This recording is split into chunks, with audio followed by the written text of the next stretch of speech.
আসসালামু আলাইকুম। আজকে আমাদের আলোচনার বিষয় হচ্ছে অর্গানাইজেশনাল বিহেভিয়ার।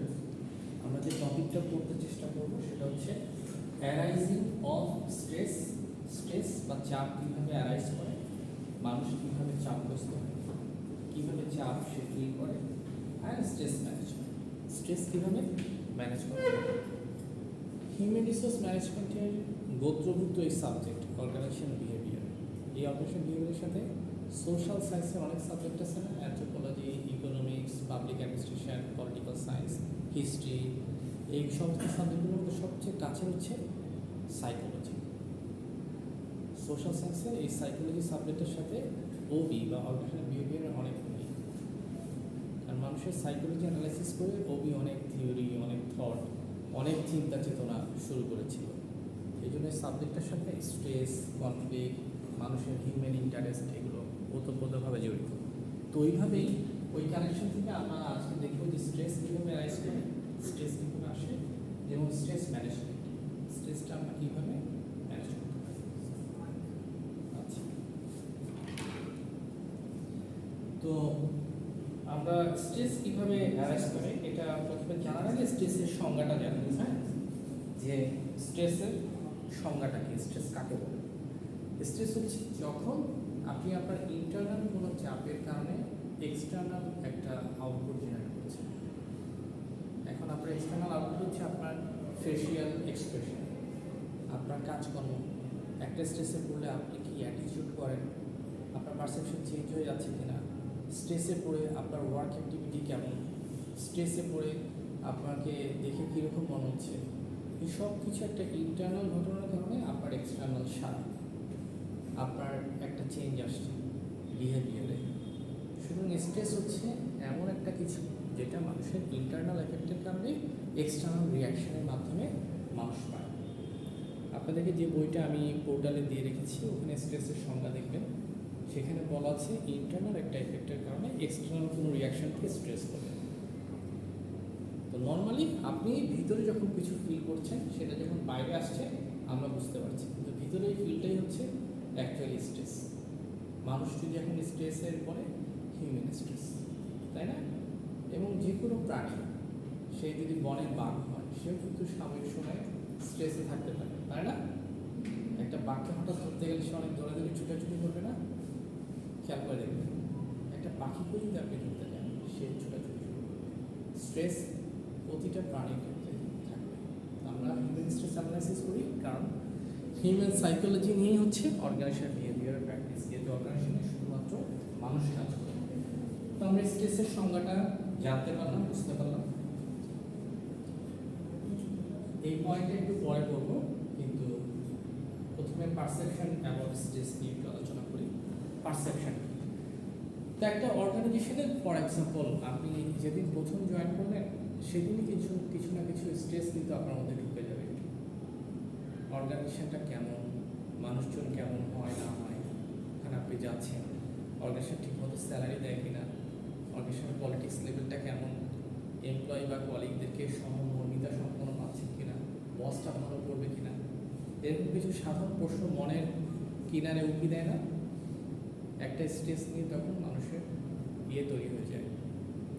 অনেক মানুষ দেখবেন যে একটা প্রতিষ্ঠানে যখন যায় তখন সে প্রথম দিন যে অ্যাটিটিউড করে 5 বছর পর তার অ্যাটিটিউডটা একটু ফ্লেক্সিবল হয়, কারণ সে স্ট্রেসে নাই, সে অর্গানাইজেশনটা বুঝে গেছে।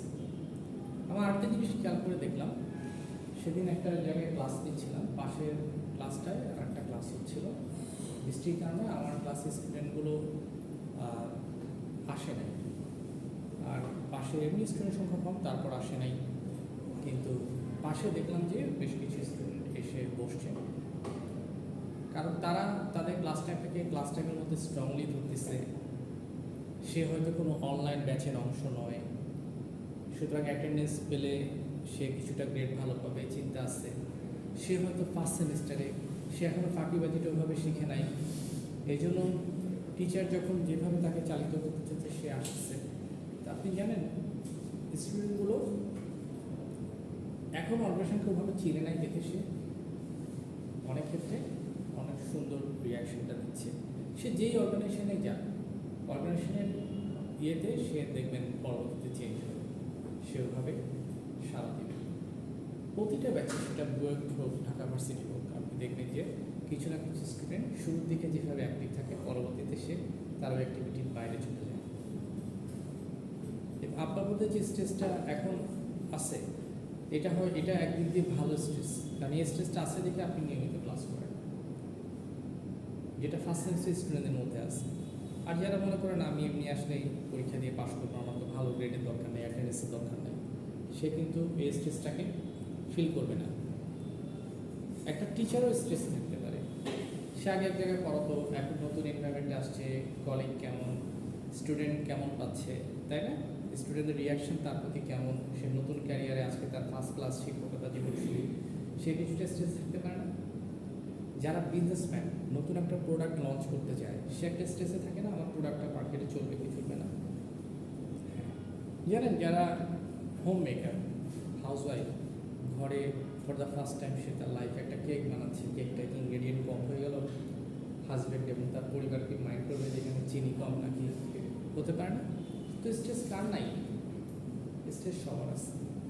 প্রতিটা ক্ষেত্রে মানুষ স্ট্রেস ফিল করে, প্রতিটা জায়গাতেই মানুষ স্ট্রেস নিয়ে ডিল করে। তো পারসেপশন অফ স্ট্রেসটা একদম ফ্রম দ্য ভেরি বিগিনিং মানুষের মধ্যে থেকে গাঁথা আছে, মানুষ এটাকে নিয়ে যাচ্ছে। স্ট্রেস কিছু না কিছু থাকা ভালো,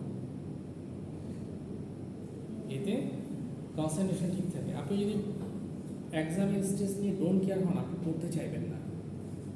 আপনি চিন্তা করবেন এই প্রশ্ন জায়গায় এটাও তো করে বসতে পারে, এই এক্সারসাইজ থেকে এই দুইটা না দিয়ে এটাও তো দিতে পারে। পরীক্ষার হলে একটু পৌঁছাতে হলে বাইকে চলে যাব, 20 মিনিটে পৌঁছানো যায়, এটা চিন্তা না করে আপনি তবুও 20 মিনিট আগেই আসেন। এই যে আপনি আগে আসার চিন্তাটা করলেন, এটা হচ্ছে স্ট্রেস ম্যানেজমেন্ট। স্ট্রেস থেকে একদম যদি সরে যান, আপনি ডোন্ট কেয়ার হয়ে যান, আপনি সফলতা পাবেন না। সবসময় চাইবেন যে একটা মিনিমাম স্ট্রেস বা চিন্তা যেন আপনার মাথায় গেঁথে থাকে, তাহলে ওটার উপর আপনার কনসেন্ট্রেশন থাকবে। একদম ডোন্ট কেয়ার হলে আপনি টিকতে পারবেন না। জাপানিজদের একটা উদাহরণ, জাপানিজ কিছু বোট মাছ ধরতো, সমুদ্রের কাছাকাছি সময়ে চলে আসা যায়, পুকুরে এরকম জায়গায় মাছ ধরতো। দেখা যেত মাছগুলো টাটকা থাকে, কিন্তু বেশি মাছ পাওয়া যায় না। যখন সমুদ্রের আরেকটু গভীরে যায়, মাছগুলো আস্তে আস্তে মারা যায়, 2-3 দিন হয়ে যায়, কিন্তু মাছ অনেক পাওয়া যায়।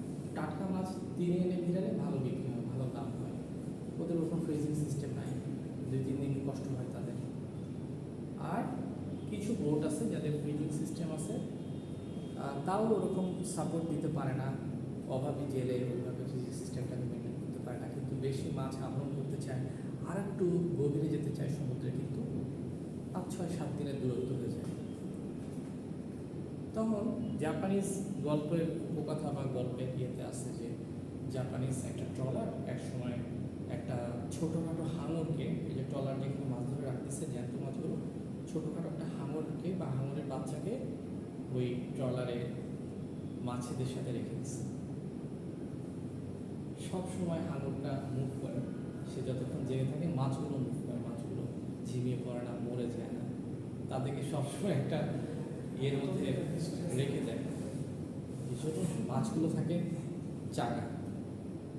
দেখেন, মানুষ জীবনে যখন কিছুটা স্ট্রেসে পড়ে, এটা আল্লাহর পরীক্ষা। মানুষ অনেক সময় স্ট্রেসে পড়ে কিছুটা অ্যাক্টিভও থাকে, কিছুটা চাঙা থাকে। তার মধ্যে স্ট্রেস বা মিনিমাম কাজের একটু প্রেশার না থাকে, সে এটা ফিল করে না, তার মধ্যে খুব লেজিনেসটা চলে আসে। ঘড়িতে যখন অ্যালার্ম দিবেন ঘুম থেকে ওঠার জন্য, অ্যালার্মটা একটু দূরে সরিয়ে রাখবেন, যাতে একটু উঠতে হয়, একটু আড়মোড়া ভাঙতে হয়, তারপর যে অ্যালার্মটা বন্ধ করতে হয়। আপনি যদি মাথার কাছে অ্যালার্মটা রাখেন, দেখা যাবে যে এটা নিয়ে ঠাস করে মোবাইল ফোন স্মার্ট একটা ক্লিক করলেন, বন্ধ হয়ে গেল, আবার দিলেন ঘুম, আবার 10 মিনিট পর বাঁচতেছে, আবার 10 মিনিট পর বাঁচতেছে, আর শয়তান বলতেছে ঘুমাও ঘুমাও, অনেক সকাল আসছে।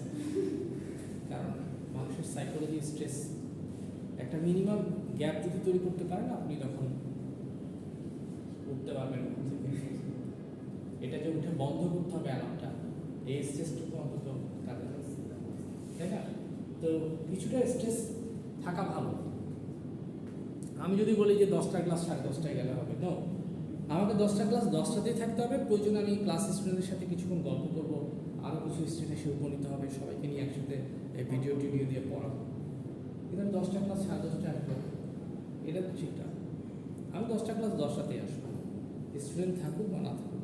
তারা আস্তে আস্তে আমি কিছুটা লেট করবো, জীবনমুখী কথা বলবো। টিচার হিসেবে তারা আমার কাছে সাবজেক্টের বাইরে অনেক কিছু ধর্ম বা আদার্স কিছু শিখতে পারবে। কিন্তু আমি যদি একটা চ্যালেঞ্জ না নিয়ে আসি বাসা থেকে, আজকে সকালবেলা আমি বাচ্চা তো ছোটো ওয়াইফের ভাবে হয়তো রুটি বানাতে চাইছিলাম, আমি দিই নাই, কষ্ট হবে। আমি শুধু পাউরুটি চা খেয়ে চলে আসছি, 2টা পাউরুটি চায় ভিজিয়ে। কেন জানেন? কারণ আপনাদের মুখের দিকে থাকে প্রতিটা ছোট ছোট বাচ্চা, 20-22 বছর বয়স, সবার ফ্যামিলি তাকে বৃষ্টির মধ্যে রেডি করে দিচ্ছে। বাপ রাতে হয়তো 200 টাকা পকেটে দিয়ে রাখছে, মা সকালে হয়তো কিছু নাস্তা করিয়ে দিচ্ছে, বাচ্চাটা 2টা বাস বদলে এখানে আসতেছে, আর আমি নবাবজাদা আসতেছি 10:30টায়। ঠিক না? আমি কী খাইছি ইট ডাজন্ট ম্যাটার, আমাকে স্কলার্স বেতন দিচ্ছে, আমাকে টাইম মতো সে ক্লাস নিতে হবে, এটাই ঠিক, তাই না? আমি কোনোভাবে দেরি করতে পারবো না তো, তাই না? সো এটা টেস্টেস থাকা ভালো। ডোন্ট কেয়ার হবেন না কখনো, ডোন্ট কেয়ার আপনাকে উপরে নিতে পারবে না, বরং মানুষের কাছে আপনাকে নিচে নামায় দিবে। ডোন্ট কেয়ার, এগুলো ঠিক না।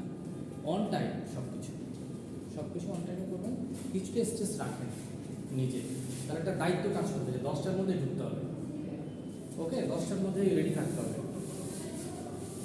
যেই রুমে ক্লাস দিবে ওই রুমে ক্লাস নিতে চলে যেতে হবে, সেটা 11 তলা হোক, সেটা 15 তলা হোক, 10টা ক্লাস 10টা থাকতে হবে, ওকে। এইটা একটা আমাকে দেখে একটা উদাহরণ নেন, ছোটোখাটো জীবন থেকে নেওয়া। আচ্ছা, ম্যানার অফ অ্যাপ্রোচিং ক্রাইসিস। অনেকে ক্রাইসিসে না ভেঙে পড়ে, ক্রাইসিসে কখনো ভেঙে পড়বেন না। আপনার ম্যানারটা ক্রাইসিসকে অ্যাপ্রোচ করার জন্য সবসময় ফিট থাকতে হবে। যত আপনি ভেঙে পড়বেন তত আপনি ডিমিনিশিং হয়ে যাবেন, প্রয়োগ হয়ে যাবেন। পরীক্ষা হলে মানুষ শুরু করে সবচেয়ে ভালো পারে যে প্রশ্নটা, ওটা উত্তর দিয়ে। এটা করলে কি হয়, একটু কনফিডেন্সটা পায় যে 2টা লিখলাম আর 2টা আছে, চালাই দিব না, কোনো রকমে লিখে দিই। কিন্তু সে যখন প্রথমে ভাঙা প্রশ্ন, ভাঙা ম্যাথ, অল্প জানা প্রশ্ন উত্তরটা লিখে না, স্যারেরও মেজাজ মর্জি খারাপ হয়ে যায়। প্রথমে উত্তরটা দেখে সে অ্যাসেস করে ফেলতে কিছু যায় না, বাকিগুলোর নাম্বারগুলোতে তারা করতে পারে। তো প্রথমে সে যখন 2টা 10-9 দিয়ে দেয়, পরে তার একটা সিম্পেথি অটো গ্রো করে। সে যখন চিন্তা করে, আচ্ছা 10-এর 7 দিয়ে লিখছে, আসলে 5 পাবো, 3-7, কিন্তু শুরুই করছেন 10-এর 2, 10-এর 3 করে পেয়ে, এরপরে স্যারের হাতটা খুলতে চাইবে না, 10-এর 9 আসবে না সহজে। রিয়েলি সাইকোলজিক্যালি কিন্তু আমরা চালিত করি, অধিকাংশ ক্ষেত্রে সেটা আসবে না যদি ম্যাথসে উত্তর না হয়ে থাকে। ম্যাথস হলে ভিন্ন কথা, কিন্তু থিওরিটিক্যাল এক্সপ্লেনেশনটা মানুষের কনফিডেন্সটা নষ্ট হয়। তারপর অনেকে আছে খেলার মাঠে দেখবেন যে বড় বড় টিম কখনো গোল খায় না কিছু থাকে, কিন্তু ফাইনালে সে 7-0 গোলে হেরে চলে আসছে। কারণ একদম খেলা শেষ হওয়ার 15 মিনিট আগে একটা গোল খেয়েছে, তো এরপর দেখা গেছে যে বাকি সময়টা তাদের মনটা ভেঙে গেছে এবং তারা অনবরত গোল খাইছে, এবং কেউ আর তখন স্ট্রেস ফিল করতেছে না, কারণ সে ধরে নিচ্ছে যে আমি আর জিতবো না। তখন সে ব্যবধান কমাতে আর ইচ্ছুক না। তখন যে প্লেয়ারটা মিডফিল্ডে মাত্র 10 মিনিট আগে অনেক স্পিড দিয়ে দৌড়াচ্ছিল, এখন সে স্পিড নিয়ে দৌড়াতে চাচ্ছে না, কারণ সে জানে আমি আর 7 মিনিটে কি আর 7টা গোল দিতে পারবো। কিন্তু সে একটা সম্মানজনক ব্যবধান যাতে থাকে, 2-1, 3-1, 4-0, একদম কি জানি 7-up, হ্যাঁ। তো এরকম যদি হয়, আমি আসলে মানে সাপোর্টার না, আমি ফেসবুকে সমস্ত শব্দ দেখি, তো আমি খেলা দেখি না, তো এই সমস্ত শব্দ দেখি বললাম। তো এটা একটা সুন্দর উদাহরণ না আপনাদের। আপনি কি মনে করছেন যে এই 7-upটা ইয়েতে তৈরি হচ্ছে না, এটা হচ্ছে সে তখন আর ইয়ে ফিল করে নাই যে কী হবে আর, তাই না? তো এই জন্য সবসময় এমনভাবে সারা দিনের পরিস্থিতিতে আপনি ভেঙে পড়বেন না। আপনাদেরকে এখন এমন একটা কথা বলবো, লাইফ টিপস। আপনারা যদি এটা লাইফ টাইম ধরেন, বিশ্বাস করেন আপনাদের জীবন বদলে যাবে। আজকে হচ্ছে 6ই জুলাই 2024। আল্লাহ সুবহানাহু ওয়া তাআলা মানুষকে বানাইছে, আল্লাহ জানে না মানুষের কী ভালো কী খারাপ। আল্লাহ মানুষের 2টা গুণকে খুব পছন্দ করে, একটা হচ্ছে ধৈর্যশীলতা, একটা হচ্ছে সহনশীলতা। সে সব বিষয়ে সহনশীল, সয়ে যাচ্ছে, জীবন চলতেছে, আর সে ধৈর্যশীল, সে ভেঙে পড়তেছে না। যখন আপনি খুব ধীরে সুস্থে 100 কিলোমিটার যেতে হলো বাইকটা আস্তে চালাবেন, অ্যাক্সিডেন্ট রেট বাড়বে না কমবে? কমবে। আপনি যখন প্রতিটা বিষয়ে ধীরে সুস্থে পদক্ষেপ দিয়ে নামবেন, সম্ভাবনা বাড়বে কমবে? অ্যাক্সিডেন্টের কমবে। 20 তলা থেকে হুড়োহুড়ি করে না নেমে আস্তে আস্তে সময় নিয়ে যদি নামেন, 2 মিনিট বেশি সময় লাগবে, সেইভাবে নামতে পারবেন না। জীবনে যত বেশি ধৈর্যশীল হবেন তত বেশি সাকসেস রেট বাড়বে। জীবনে যত বেশি ধৈর্যশীল হবেন তত বেশি কামিয়াবি অর্জন করবেন। আল্লাহর কাছেও ভালো থাকলে আল্লাহ এটা পছন্দ করবে, নিজের জন্য অনেক অর্জন করবে। তাড়াহুড়ো করে কোনো কিছু করতে গেলেই অ্যাক্সিডেন্ট বাড়ে, সমস্যা তৈরি হয়। সবসময় ধীরে সুস্থে করবেন। মনে করবেন যে চলে যাচ্ছে সময়, সময় কত যাবে? 10 মিনিট। আপনি ফেসবুক চালান সারাদিন 6 ঘন্টা, রিয়েলি? আপনি ফেসবুক সারাদিন 6 ঘন্টা 7 ঘন্টা চালান। যদি আপনি সারা রাত মোবাইল ফোন চালাচ্ছেন, এরকম দিন আছে না? সারা রাত ফোন চালাচ্ছেন, দুপুর 12টা পর্যন্ত ফোন চালাচ্ছেন, 12 ঘন্টা জীবন থেকে চলে গেছেন, যাচ্ছে না? তাহলে কেন আপনার রাস্তায় বেরিয়ে রাস্তা পাউরুটি, যে ওই পাউরুটিটা কিনতে আপনার এত তাড়াহুড়ো কেন? আপনি আস্তে আস্তে যান, আস্তে আস্তে সেই কাজটা সমাধান করেন। ওকে, সেদিন আমি একটা অটো রিক্সায় উঠছিলাম। অটো রিক্সার রাস্তা, যে রাস্তা সিলেক্ট করে চালাচ্ছিল, খুবই ভঙ্গুর রাস্তা, কিন্তু অটো রিক্সাওয়ালার একটা গুণ দেখে খুব ভালো লাগলো। সে এত ভাঙা রাস্তা, রিক্সা যে কোনো সময় উঠে যেতে পারে, কিন্তু সে এমনভাবে চালালো এত ধৈর্যের সাথে, আস্তে আস্তে ওই জায়গাগুলোর সাথে চালালো, অ্যাক্সিডেন্ট হয়নি। একটা ক্রিকেটারও যখন ক্রিজে খেলে, সে যদি ধৈর্যের সাথে ব্যাটিংটা করতে পারে, বলকে দেখে বুঝে সে টোকা দিতে পারে, ক্রিজে থাকার পসিবিলিটি বাড়বে না কমবে? সব বলে আপনি ছক্কা মেটাতে যাবেন? বাংলাদেশ তো ক্রিজে থাকতে থাকতে 120 রান কিন্তু চেষ্টা করবেন যে ধৈর্যশীলতাটা যেন থাকে, তাহলে আপনি সব বিষয়ে ভেঙে পড়বেন না। ওকে, কোনো কিছু অনেক বড় ঘটনা ঘটে গেছে, অনেক বড় ঘটনা ঘটে গেছে, আপনি মনে করবেন এটা আপনার তাকদীরে ছিল, ঘটছে, এখন আপনি পরবর্তী চিন্তা করেন, বুঝছেন? অনেক বড় ঘটনা মানুষের লাইফে ঘটে, তাই না? কিন্তু মানুষ ধৈর্য ধারণ করে, কারণ এখন কিছু করার নেই। কিন্তু ধৈর্য ধারণ করবেন, আল্লাহর কাছে দোয়া করবেন, দেখবেন আপনার স্ট্রেস রেট সম্পর্কে অ্যাপ্রোচটা চেঞ্জ হবে। ওকে, সুতরাং আপনার ক্রাইসিসকে অ্যাপ্রোচ করা হবে সবসময় পেশেন্সের সাথে, ধৈর্যশীলতার সাথে। তারপর হচ্ছে লেভেল অফ সেলফ কনফিডেন্স। এটা বইতে ছিল দেখে লিখলাম, কিন্তু সেলফ কনফিডেন্স কনসেপ্টটা আসলে ঠিক না। আত্মবিশ্বাস দিয়ে আপনি কিছু করতে পারবেন না, আপনি বিশ্বাস দিয়ে করতে পারবেন, আল্লাহ আপনাকে সাহায্য করবে। কিন্তু অনেকে মনে করে আমি খুব আত্মবিশ্বাসী, 100% সেলফ কনফিডেন্স, আল্লাহর সাহায্য ছাড়া আপনি কিছু করতে পারবেন না, সেলফ কনফিডেন্স যতই থাকুন। সুতরাং সেলফ শব্দটা ওইভাবে প্রয়োগ করাটা ঠিক না। ওকে, বলতে হবে যে হ্যাঁ, এই বিষয়ে আমার বিশ্বাস আছে, কনফিডেন্স আছে, ইনশাল্লাহ আমি সেটা করতে পারবো। যেমন একটা চ্যাপ্টারের ম্যাথ আপনি খুব ভালো পারেন, প্রোগ্রামিংয়ের এই অংশটা আপনি খুব ভালো পারেন, তাহলে আপনি ধরে নেবেন যে আপনার সাকসেস রেট হাই হতে পারে। এখন আপনার কনফিডেন্সের সাথে আপনি আল্লাহর সাহায্য চান, আপনি সেটা পাবেন। মানুষের মধ্যে কনফিডেন্স থাকাটা খারাপ কিছু না। কনফিডেন্স থাকলে সে একটা পারফরমেন্সে সে যে ভালো করতে পারবে, এই একটা বোধ তার তৈরি হয়, সে আসলে ভালোভাবে কাজটা করতে পারে। তো কনফিডেন্সের সাথে স্ট্রেসের কি সম্পর্ক? যত বেশি কনফিডেন্ট হবেন তত আপনার স্ট্রেস কমে আসবে।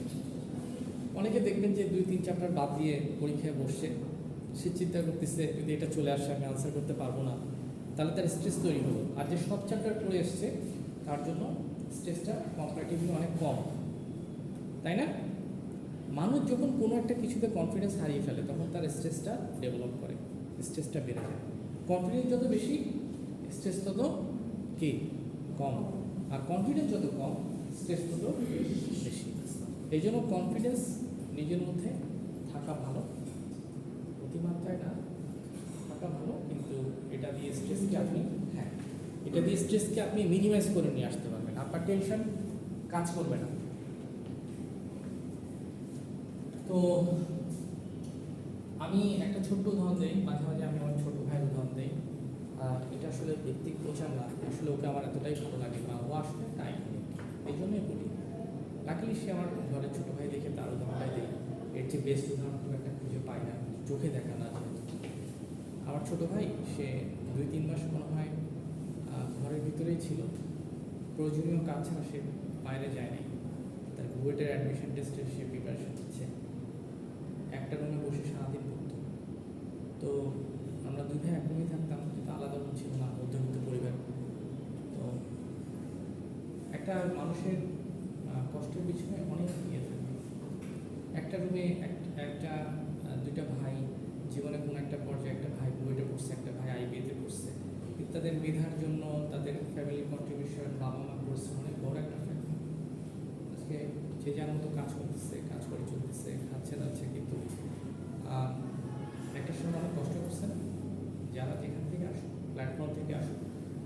তো আমার ভাইকে আমি একদিন বলছিলাম যে অনেক তো পড়লাম অ্যাডমিশন টেস্টে কিছুদিন আগে, যে কততম হবা বলে মনে হয়, তুমি কি মনে করো যে তুমি ভালো করতে পারবা?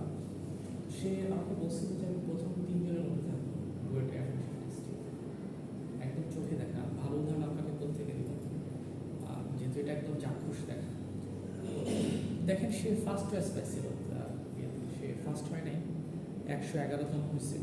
প্রথম 130 জনকে ফার্স্ট চয়েস দেওয়া হয়, তখন ফার্স্ট চয়েস ছিল ইলেকট্রিক্যাল, বুয়েটে সে ইলেকট্রিক্যাল পাইছে। সে টার্গেট করছে, ভালো পরিশ্রম করছে। সে যদি টার্গেট বলতো যে দেখি চান্স পাই কিনা, দেখা যেত সে আলটিমেটলি ন্যাশনাল ইউনিভার্সিটিতে চলে আসছে। ওই কনফিডেন্সটা তো নাই। সে যখন বলছে আমি প্রথম 3 জনের মধ্যে থাকবো, তার মানে সে কিছু না কিছু একটা পেয়ে বসতে পারে। এই জন্য সবসময় জীবনে টার্গেট সেট করবেন উঁচুতে, তাহলে কিছুটা নিচে নেমে আসবে। কিন্তু হতে চাইবেন ফার্স্ট, সেকেন্ড, থার্ড, তারপর আপনি যেটা হন, আল্লাহ আপনাকে যেটা মিলিয়ে দেয়। আর যারা ফার্স্ট হয় তাদের সাথে ফার্স্ট চয়েসে যারা থাকে ওদের তেমন একটা নাম্বারের ব্যবধান থাকে না, খুব কম। ওকে, কিন্তু অনেকটা ইকুয়াল গ্রেডের মেধা আর কি। তো উপরে চেষ্টা করবেন সবসময়। আমি যদি চিন্তা করি যে আজীবন আমি এরকম একটা কিছু করতে চাই, এইভাবে চলতে চাই, আপনি ওভাবে আপনার চিন্তাকে সেট করে নেবেন, আপনি এগোতে পারবেন না। কিন্তু আপনি যখন মনে করবেন না আমি এটা করবো, এটার পাশাপাশি এটা করবো, আমি এরকম করবো, আমি একটা হায়ার ডিগ্রি নিব, হায়ার পোস্টে অ্যাপ্লাই করবো, তখন আপনি অনেক কিছু পাবেন। আরেকটা জিনিস বলি জীবন থেকে নেওয়া, সেটা হয়তো পড়ালেখার সাথে ওরকম আসবে না, কিন্তু এটা আপনার শিখে রাখেন। সেটা হচ্ছে কোনো কিছু পাওয়ার জন্য, মনোযোগ দিয়ে শুনেন, কোনো কিছু পাওয়ার জন্য মানুষকে নক দিবেন। মানে সব কিছু মানুষের কাছে এমনি আসে না, অন্তত বাংলাদেশের মতো জায়গায়। আপনি যখন কাউকে একটা নক দিবেন, সে আপনার জন্য কিছু হলেও চেষ্টা করবে। একটা চাকরি হোক, একটা সুবিধা হোক, ছোট্ট একটা টিউশন হোক, কিছু হোক, মানুষকে একটু নক দিবেন। আপনি যদি নক না দেন, কেউ জানবে না আপনার পেটে খেদা, কেউ জানবে না আপনার এই জবটা দরকার, কেউ জানবে না। ওকে, আমি আমার লাইফে সবসময় মানুষকে নক দিই। যোগ্যতা শুধু থাকলে হয় না, আপনি যে যোগ্যতা সেল করতে চান, আপনার যে যোগ্যতাটা আছে, এটা বিনিময়ে কিছু আয় রোজগার করতে চান, মানুষকে জানান। ধরেন আপনি আপনার এলাকার এক বড় ভাইকে আপনি জানালেন আপনি সিএসসিতে এই ব্যাচে এই সেমিস্টারে পড়ছেন, এই গ্রেড, আর 1 বছর পর আপনি পাশ করে বেরোবেন। উনি একটা আইটি ফার্মে আছে, যদি কোনো সার্কুলার হয় বা যদি কোনো শিক্ষানবিশকে নেয়, ইন্টার্নশিপে নেয়, অ্যাপ্রেন্টিসশিপে নেয়, অথবা জুনিয়র এক্সিকিউটিভ হিসেবে কোনো আইটি ইঞ্জিনিয়ার নেয়, আপনাকে যেন তারা প্রেফার করে, এটা খারাপ কিছু না। অর্গানাইজেশনে অনেক ইন্টারনাল সার্কুলার হয়, আপনি ইনিশিয়ালি একটা জায়গায় 20,000 টাকা পেয়ে কিছু শিখতে পারেন। আইটি এক্সিকিউটিভ যদি ক্যারিয়ারটা একটা কোম্পানিতে শুরু হয়, ওই এক্সপিরিয়েন্সটা আপনি দ্বিগুণ দামে অন্য আইটি সেক্টরে সেল করতে পারবেন, স্যালারিও বাড়বে। যদি আপনি নকটা না দেন, মানুষকে জানিয়ে না রাখেন, দু একটা সিভি দিয়ে মানুষকে একটু ধারণা না দেন, সহজে বেনিফিটটা আসবে না। আল্লাহর উপর বিশ্বাস করবেন যে আল্লাহ আপনাকে সাহায্য করবে, সাথে সাথে কাজ করবেন। একবার একটা সাহাবী বা এক লোক রাসূল সাল্লাল্লাহু আলাইহি ওয়াসাল্লামের কাছে আসলো, এসে ঘরে ঢোকার আগে রাসূল সাল্লাল্লাহু আলাইহি ওয়াসাল্লামকে দেখে বলতেছে যে হে আল্লাহ রাসূল, যে বুকটা নিয়ে আসলাম বুকটা কি বেঁধে রাখবো নাকি বাধা ছাড়া আপনার ঘরে ঢুকবে, কথা বলবো? উনি বললেন আরে বুকটা আগে বাঁধো, তারপর আল্লাহর উপর তাওয়াক্কুল করো। তা আমি বলবো আগে ভালো করে পড়েন, তারপর পরীক্ষা ভালো হবে, আল্লাহর কাছে দোয়া করেন। একদম কিছু পড়ে আসেন নাই, মনে হচ্ছে ফার্স্ট সেকেন্ড, নো। এইভাবে আগে যোগ্যতা অর্জন করেন, মানুষকে মানুষকে সিভি দেন, মানুষকে নক করতে থাকেন, জানান you need a job, Allah will help you ইনশাল্লাহ। তাই না? অনেক কিছু চিন্তা করবেন, ধর্মবোধ থেকে চিন্তা করবেন, আপনার ন্যাচারাল বিষয় থেকে চিন্তা করবেন, সাইকোলজিক্যাল থেকে চিন্তা করবেন, পারিবারিক চিন্তা করবেন, রাষ্ট্রীয় কাঠামো চিন্তা করবেন। বাংলাদেশের মতো একটা জায়গায় লবিং খুব এফেক্টিভ, তদবির। এখানে অনেক শোনা যায় না যে চাকরি আমার চাকরি দেয়, আসলে দেয়, সব লবিং সব জায়গাতেই চলে। এই জন্য এই সমস্ত জায়গায় এগুলো আরো বেশি করবেন। ওকে, এটা খারাপ কিছু না। আপনি 12 বছর স্কুলে পড়ছেন না, আরো বছর স্কুলে পড়ে ফেলেছেন। এরকম একটা জায়গায় বৃষ্টির দিনে 2-1টা বাস বদলে কষ্ট করে আসছেন না, প্রতিদিন আসেন না, 5টা পর্যন্ত না খেয়ে ক্লাস করেন না। আচ্ছা কিছু তো খান, আচ্ছা চিরাপুরি তো খান, নাহলে 10 টাকার বাদাম ভাজি তো খান, নাহলে 60 টাকার ওই যেখানে কি একটা সিঙ্গার বিক্রি করে খিচুড়ি, আমিও খাই অনেক সময় গিয়ে। খান, কিছু তো খান, আল্লাহ তো কিছু না কিছু রিজিক দিচ্ছেন, কষ্ট করতেছেন না। সুতরাং এটা একটা সেল ভ্যালু থাকা উচিত না?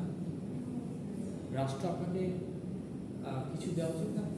সমাজ আপনাকে কিছু দেওয়া উচিত না? সমাজের কোনো ভাই আপনাকে দিকে হাত বাড়িয়ে দেওয়া উচিত না? অবশ্যই।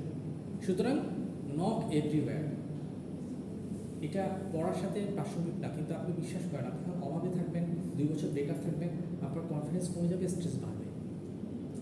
এটা কি ঠিক যে আমি এটার যোগ্য না, তারপরেও আমার যে যোগ্য তার জায়গাটা আমি নিতে এটা কোনোদিন ঠিক না, কিন্তু এখন কিছু করার নাই, বুঝছেন?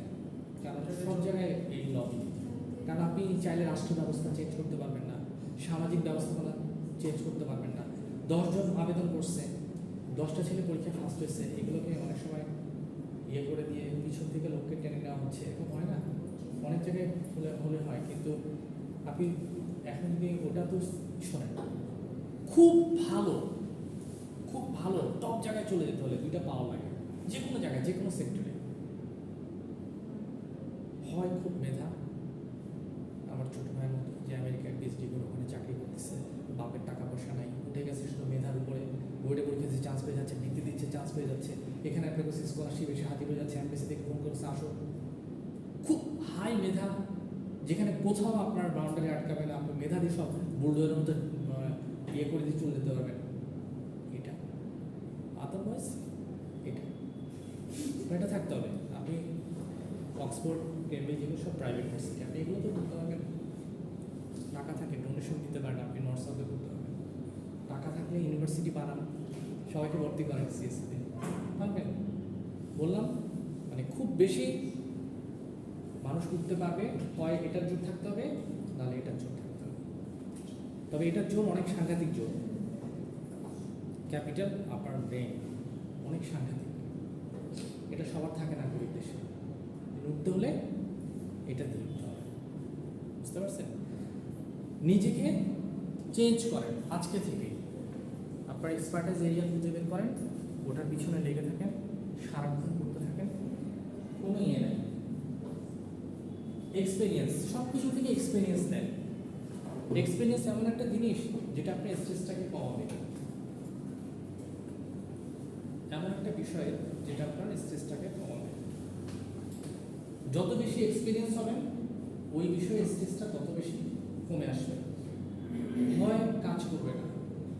একটা মানুষ অফিসে প্রথম দিন যে ভয় লেভেল, 10 দিন পরে ভয় লেভেল থাকে না। বিদেশে পড়তে গেলেন, রুমমেট একটা জার্মান বন্ধু পড়লো, তার সাথে আপনি আসেন পাশাপাশি, প্রথম দিন যে ভয় কাজ করবে, 15 দিন পরে দেখবেন যে আর ভয় হবে না, ভয়টা কাজ করছে না। কেন? কারণ সিচুয়েশন আন্ডারস্ট্যান্ডিং তৈরি হয়, মানুষ বুঝতে শুরু করে। আপনি একজন টিচার আজকে ক্লাস নিতে আসবে, প্রথম সে সেমিস্টারে ক্লাস নিচ্ছে, সে কেমন হয় না হয়, রাফ হয় নাকি কুল হয় নাকি ফ্লেক্সিবল হয়, হ্যাঁ, নাকি সে ড্যাশিং টাইপের কষ্ট ইয়ো চরিত্র, সে কি? আপনি তাকে 2 দিন মিশেন, 2 দিন তার সাথে কথা বলেন, 2 দিন তার হাবভাব দেখেন, তার ডেলিভারি দেখেন, আপনার সম্পর্কে তার পারসেপশন, আপনারকে নিয়ে তার ডিল দেখেন, আপনার একটা এক্সপিরিয়েন্স হয়ে গেল না? তখন দেখবেন আপনি কিন্তু স্ট্রেসে কাজ করতেছেন, আপনি স্বাভাবিক আচরণ তার সাথে করতেছেন। কেন জানেন?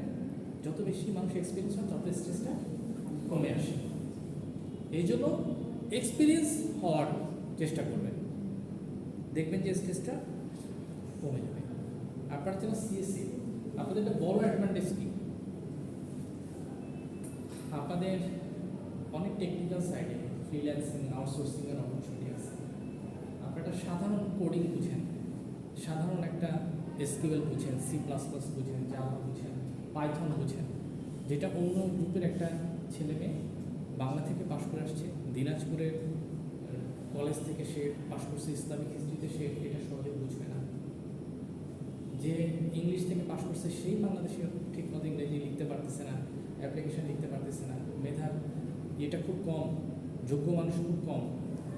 সেখানে আপনি ঢাকার টপ জায়গায় টপ প্লেসে ভালো একটা ইউনিভার্সিটিতে পড়ার সুযোগ পাচ্ছেন, আপনার সামর্থ্যের মধ্যে আপনি কিছু বেসিক অর্জন করার সুযোগ পাচ্ছেন, তো এটা তো অনেক ভালো জিনিস। আপনারা মিস করতেছিলাম, সামনে বসেন। ও তো ক্যাপ্টেন, তাই না? স্যার জি স্যার ক্যাপ্টেন তো পাঞ্জেরিকে থাকতেই হবে।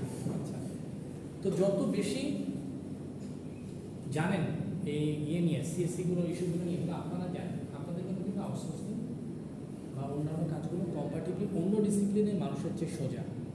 তো আপনি এটাকে করেন, ফিউচারে ফ্রেম করেন যে জব মার্কেট কোন দিকে যাচ্ছে, আউটসোর্সিং বা ফ্রিল্যান্সিং যদি করি কোন সেক্টরে আমি সেটা করতে পারি। ওকে, তো এরকম এক্সপার্টাইজ এরিয়াগুলো খুঁজে বের করেন, সাথে সাথে মগজকে বুদ্ধিকে কাজে লাগাবেন। সেদিন একটা ভিডিও দেখতেছিলাম ইউটিউবে, একজন খুব ভালো ওয়েবসাইট ডেভেলপ করতে পারে, সে নিজস্ব একটা ফার্মও দিচ্ছে, ওখানে অনেক মানুষ কাজ করে, শুধু ওয়েবসাইট না, ডিজিটাল মার্কেটিং, এসইও, হ্যাঁ, কন্টেন্ট মার্কেটিং, ফেসবুক মার্কেটিং, হাবি জায়গায় অনেক কিছু নিয়ে সে কাজ করে। একটা ওয়েবসাইট সে ডেভেলপ করছে, 14 মাস পর বা কত মাস পর সে ওয়েবসাইটটাকে বাংলাদেশি টাকায় 14 লাখ টাকায় সে ওয়েবসাইটটাকে সেল করছে। সে ওয়েবসাইটটা বানিয়ে ছেড়ে দেয়নি, বরং ওয়েবসাইটটাকে এসইও করছে, এটার পোটেনশিয়াল গ্রো করছে। ওয়েবসাইটটা গলফ নিয়েছিল, গলফ খেলা, ওই যে একটা ছোটো বল মাঠের মধ্যে রাখে, ছোট স্টিক দিয়ে, চিকন স্টিক দিয়ে বাড়ি দেয়, গলফ খেলা, বিদেশিদের খেলার, বাংলাদেশি যারা সম্ভ্রান্ত ওরা গলফ খেলে, আর্মিরা খেলে, বড় বড় মাঠ থাকে তারা খেলে। তো এই গলফ খেলা, সেই গলফ খেলা নিয়ে যত আপডেট আছে সব ওয়েবসাইটে দিচ্ছে। একটু রেয়ার খেলা, বড় লোকদের খেলা, বড় লোকদের ওয়েবসাইট যদি ভালো মানে দেখে কিনতে বেশি টাকা পে করবে, সে খুব ভালো মার্কেট সিলেক্ট করছে এবং সেটা 14 লাখ টাকায় তার এই ওয়েবসাইটটাকে বিক্রি করছে। ওয়েবসাইটের বয়স 14 মাস অথবা 18 মাস, সেটা নিয়ে মাঝখানে এসইও করছে, অনেক সুন্দর সুন্দর কন্টেন্ট আপডেট করছে। পরে যখন একটা বিক্রির প্রপোজাল দিচ্ছে, মানুষ এত টাকা তাকে ডলারে পে করতে রাজি ছিল। হ্যাঁ, খালিদ খান নাম বলতে চাচ্ছি না আমরা, হ্যাঁ, কঠিন জিনিস বানান আবার দেখলে মনে কষ্ট পাবে, এগুলো ইউটিউবে যাবে তো অনেক কিছু মানে কোনো কিছু কী বলতেছে, কিন্তু আমি এক ধরনের প্রশংসাই করলাম তার, কারণ তার একটা এগুলোর সাথে সাথে তার বিজনেস ব্রেইন আছে, সেটা ওয়েবসাইট এক্সপার্টাইজ এবং ওয়েবসাইট ভালোভাবে এটা নিয়ে বসেছিল, অবশ্যই সেটাকে মার্কেটিং করছে, এসইও করছে, মানে পাবলিসিটি কিন্তু এক ধরনের অ্যাডভার্টাইজমেন্ট, যেটা মার্কেটিংয়ে কভার করে, বিবিএর মার্কেটিং, কিন্তু মার্কেটিং করছে সে। তারপর মানুষ যখন দেখছে এটা তৈরি হয়েছে, তখন সেটার জন্য পে করতে রাজি হচ্ছে। আশেপাশে স্যার উনি তো অনেক কিছুই করে, প্যাসিভ জার্নাল আছে, তারপরে হ্যাঁ। টি-শার্টের বিজনেস সমন্বয় করে। হ্যাঁ, তো হ্যাঁ, তো আপনারা কিছু জিনিসের পোটেনশিয়ালিটি তৈরি করেন। এখন বাংলাদেশে একটা বড় হচ্ছে কি জানেন, যুব সম্প্রদায় যেটা করতে যাচ্ছে, গরুর বিজনেস করতে যাচ্ছে একদম। আর এই সাদেক অ্যাগ্রো দেখে মাথা খারাপ হয়ে গেছে। আর একটা কি জানি মেয়ে আছে, প্রতি বছর এক গরু নিয়ে উপস্থিত হয়, 2-3টা গরু থাকে, তার এক একটা দাম 50 লাখ টাকা চায়, কি জানি নাম মেয়েটার, না আর একটা মেয়ে খুব গ্রামে গঞ্জে থাকে, সেই মেয়েটা 50 লাখ টাকা নিচে কোনো গরু বেচে না, ঘরের মধ্যে অনেক ইতি মেয়েটা, যতটুকু মনে পড়ে ইতি। তো ওকে দেখে বাংলাদেশে অনেক মানুষ কিন্তু গরু পালতে শুরু করছে, অনেক জায়গায় গরুর খামার করছে। আশ্চর্যজনকভাবে দেখলাম যে এই যে যত এনবিআর বা যত মানুষ যারা দুর্নীতি করছে, এই যে উঠে আসতেছে, তাদের এত বিঘা জমি, ঢাকায় এতগুলো ফ্ল্যাট, এই বাগান বাড়ি, তাদের দেখলাম সবারই গরুর খামার আছে, খেয়াল করে দেখলাম। তো 50 লাখ টাকার গরু, হ্যাঁ, দেশি কোনো জাত আর পারবে না, কোনো নিষিদ্ধ জাতের গরু হবে। আচ্ছা, যেটাই হোক একটা গরু, যেটাই হোক একটা গরুকে কেউ 50 লক্ষ টাকা চাইতে পারে এরকম একটা গরিব দেশে থেকে? সাদেক অ্যাগ্রো যেটা করতেছে, সে 90 লাখ টাকায় গরু সেল করছে, এরকম এটা একটা ব্যবসা বলে সে ধরে নিচ্ছে, কিন্তু তাহলে এক কেজি গোস্তের দাম 7,000 টাকা। এটা একটা প্রহসন বাঙালি হিসেবে, এটা একটা বিজনেসকে অন্য লেভেলে তারা নিয়ে যাওয়ার চেষ্টা সাদেকে করছে। কিন্তু সামনে দিতে পারে না। সাদেকে একটু যত এগুলোকে 1 কোটি 2 কোটি আমি না কিনলে তো আর সেই এখান থেকে খুলতে পারবে না। না, এটার জন্য সাদেক একজন নিজেও দায়ী। সে তো একজন বিক্রেতা হিসেবে অতি মুনাফালোভী বিক্রেতা, সে একটা সম্পূর্ণ হারাম কাজ করতেছে, তাই না? কারণ সেটা বিক্রি করলে একটা পার্টি কিন্তু কিনতেছে। আমি বিক্রি স্যার এমনিতে কি আমাদের দেশে এবং এই গরুটা দেখেন, সবাই শুধু দাম বা গোস্ত বা একটা বংশমর্যাদা নিয়ে চিন্তা করে পড়ে আছে। এই গরুটা যে লাইসেন্সবিহীন বা এটার যে আনার কোনো অনুমতি নাই, যে এটা কিনতেছে জেনে বুঝে যদি না কিনে তার কোরবানি করতে হবে। যে রাষ্ট্রীয় ট্যাক্স ফাঁকি দিয়ে আসা কোনো গরু, এটা যদি আপনি ধর্মীয় চিন্তা করতে চিন্তা আমি করেন আমার উৎপাদিত কোনো পণ্যকে আমি নিজের মতো লাভ করতে পারি না, এটা যেহেতু পুঁজিবাদী একটা সমাজ, তো না। এখানে কি আইনত কোনো নিষেধের ব্যাপার না না আছে? শোনেন, এটা আইনত কোনো নিষেধ নাই, কিন্তু সেই গরুটা যে জাতের গরু নিয়ে আসছে এটা তো লাইসেন্সই নাই আনা। ওইটার ক্ষেত্রে হচ্ছে দ্বিতীয় হচ্ছে আমি সরকার যদি আমাকে একটা সিলিং নাও দেয়, তাও আমি আমার গাছের আমকে 5,000 টাকা কেজিতে বিক্রি করব না বাঙালির কাছে। একটা মুমিন মুসলমান হিসেবে আমি কখনোই অন্য কোনো মুমিন মুসলিম কান্ট্রিতে বসে মুমিন কোনো ভাই থেকে 5,000 টাকা কেজি আম বিক্রি করবো। যদি আমাকে সরকার বলে না যে তুমি 5,000 টাকা কেজি আম বিক্রি করতে পারবে না, কিন্তু আমার একটা নীতি নৈতিকতা বোধ থাকবে না, আমার ইসলামিক চরিত্র থাকবে না। আমি একটা গরু যদি করে এটা বিক্রি করি, আমি চিন্তা করবো দেশের মানুষ খাবে, আমি কিছু লাভ রাখবো। আমার 900 টাকার যদি কেজি হয়, আমি যদি সেটা 1200 টাকাও কেজি বিক্রি করি, আমার এটাকে হার্টকে ছুঁয়ে যাওয়ার কথা, কেন আমি 300 টাকা বেশি নিচ্ছি? 20% সর্বোচ্চ profit। না, এরকম কোনো কথা আমি পাইনি। কিন্তু একটা মানুষ প্রফিট করতে পারে, কিন্তু এটা বাংলাদেশকে যেটা করা হচ্ছে জিম্মি করে ফেলা হয়েছে। কিন্তু স্যার এটা তো হচ্ছে আমরা এক শ্রেণীর মানুষই এটা প্রশ্রয় দিতেছি যে আমি এটা নামের উপর আমি টাকা দিয়ে কিনতেছি, তাহলে আমি হচ্ছে এইটা আসলে মানে ব্যবসাকে কিভাবে করতে হয়, সে এই যে বংশ সাদেক একর, এই যে ইমরান সাহেব না ওনার নাম, সাদেক একর বেশ কিছু কথা বলে। প্রথমে কথাগুলো এরকম শুরু করে, দেখেন আমার গরুটার লুক সুন্দর, এখানে ঝুলে ঝুলে আসছে গলার এখানে, তারপর কি সুন্দর লেজ, তারপর সে বলে যে তারপর সে আবার কি কতগুলো কোড বলে, T4 4 5 6 7। এখন সে মানুষ মনে করে এটা না জানি কোন জাতের গরু, না জাতি কি একটা কোড মেনটেন করে আসছে। তো এটা হচ্ছে সে আসলে কষ্টের কথা কি জানেন, তার কাস্টমারের অভাব নাই, তার কি কনফিডেন্স আপনি দেখছেন, তার কাস্টমার অভাব নাই। সে যখন ছাগলটা বিক্রি করতেছে তখন ক্যামেরাম্যানকে সে আঙুল তুলে একটা কথা বলছিল, সে বলছিল ছাগল, একটা ছাগল 15 লাখ টাকা। খেয়াল করছিলেন তার বডি ল্যাঙ্গুয়েজটা? 1 লাখ টাকা কিনলাম স্যার। সে ডোন্ট কেয়ার, কারণ অনেক মানুষের কালো টাকা আছে, তারা এটা কিনতেছে। এই যে একটা ছাগল কাণ্ড ঘটলো না, এটা ঘটছে ছাগল কাণ্ড। তো এটা তবে আমার মনে হয় এগুলো দুদক এগুলো খেয়াল রাখা উচিত, যে কে বড় ছাগলটা কিনতেছে, কে বড় ফ্ল্যাটটা কিনতেছে, কে বাগান বাড়িটা কিনতেছে। এগুলোর মাধ্যমে প্রতি বছর একটা দুর্নীতিবাজকে ধরা যায়। স্যার এই যে যখন স্যার বেনজিরের মতো মতিউরের মতো লোকজন বের হয়, তখন স্যার বেনজির মতিউরের পাশাপাশি ওই দুর্নীতি দমন কমিশনের কারো কারো চাকরি চলে যাওয়া খরচ হয়ে যায়। যে তোমরা কি ঘাস কাটলা নাকি সারা বছর? উনি ভাবতেন মতিউর থেকে আসে। আচ্ছা শোনেন, এখন সহজ কথা যায় না বলা সহজে। আপনার পদ্মা নদীর মাঝি পড়ছিলেন? কে লিখছিল? মানিকগঞ্জ। ওখানে শেতলবাবু নামে একটা মহাজন ছিল, মানে আচ্ছা, ডিউটিস ফর ওয়ার্ক, দায়িত্ব কাজের জন্য। যত বেশি কাজ করবেন দায়িত্ব নিয়ে, যত বেশি সিস্টেমেটিকভাবে এগোবেন, প্লাস ওই পয়েন্ট অফ বিলিফ যে আপনি পারবেন, এটা আপনাকে স্ট্রেস কমাতে সাহায্য করবে। ছোট্ট একটা টিপস, যখন কোনো একটা বিষয় নিয়ে স্ট্রেসে পড়বে, যে কোনো কিছু হোক, ওই কাজটা কিছু অংশ করে ফেলবেন। হ্যাঁ, অ্যাসাইনমেন্ট করতে হবে, প্রেজেন্টেশন করতে হবে, এই সাবজেক্টের পরীক্ষা দিতে হবে, অনেক ঝামেলা। তাহলে একটা অ্যাসাইনমেন্ট করে ফেলেন আজকে রাত, দেখবেন স্ট্রেস কমে যাবে। অনেক কিছু অফিসের কাজ আসছে, একটা ইমেল করে কিছু কাজ কমায় ফেলেন, দেখবেন যে স্ট্রেস কমে যাবে। কাজ কিছুটা এগিয়ে নেবেন, স্ট্রেসটা অটোমেটিকভাবে রিডিউস হবে, কারণ এই কাজের প্রেশার থাকার কারণে স্ট্রেসটা বেড়ে গেছে। কাজ যত কমে যাবে, স্ট্রেস তত কমে যাবে। কাজ যত বাড়বে, স্ট্রেস তত বৃদ্ধি পেতে থাকবে। এই জন্য কাজকে জমিয়ে রাখবেন না, কাজকে ভেঙে ভেঙে করতে থাকবেন, এতে স্ট্রেসটা মানুষের জীবনে সহজে আসবে না। আবার একদম স্ট্রেসহীন হবেন না, কিছু স্ট্রেস থাকবে চলার পথে, এগুলো রেখে দিবেন যাতে সবসময় ব্রেনটা অ্যাক্টিভ থাকে। একদম স্ট্রেস ফ্রি হলে ডোন্ট কেয়ার ভাব আসলে আপনি সাকসেস অর্জন করতে পারবেন না। সাকসেস অর্জন করার কোনো শর্টকাট রুট নাই। শর্টকাটভাবে সাকসেস আপনাকে ধরা দিলে আল্লাহর রহমত, কিন্তু কখনোই মনে করবেন না এই অল্প কোডিং নিয়ে আপনি কোডিং কন্টেস্টে ফার্স্ট হবেন, মনে করবেন না। সব শিখবেন আগে, যে কোনো ধরনের কোডিং হোক, মনে করবেন যেই এই কোডিং এখানে দিক না কেন, এটা যদি ওয়ার্ল্ডে এক্সিস্ট করে এই কোডিং যদি বইতে এক্সিস্ট করে, এই কোডিং যদি গুগলেও এক্সিস্ট করে, আই ক্যান সলভ দ্যাট। তাহলে আপনাকে মানুষ আপনার ব্রেনটা অনেক টাকা দিয়ে কিনে নেবে।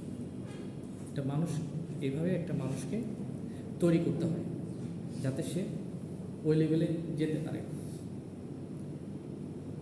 মানুষ অনেক কষ্ট করে লেখাপড়া করে। আমি যখন 2004 সালে চিটংয়ে থাকি, প্রিমিয়ার ইউনিভার্সিটিতে পড়ি। 2005 সালে আমার আব্বা রিটায়ার্ড করেন।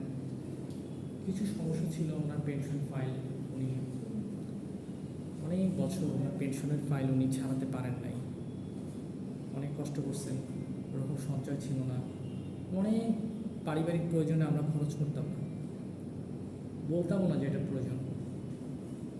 আমার এবং আমার ভাইয়ের একটা ছাতা ছিল। আমার ভাই যখন চকবাজার বাকুলিয়াতে আসতো হেঁটে, আপনার ইউনিভার্সিটিতে যেতাম, চিটাং কলেজে পড়তো, প্রিমিয়ার ইউনিভার্সিটিতে পড়তো, ও আমার সাথে ছাতাটা এক্সচেঞ্জ করতো।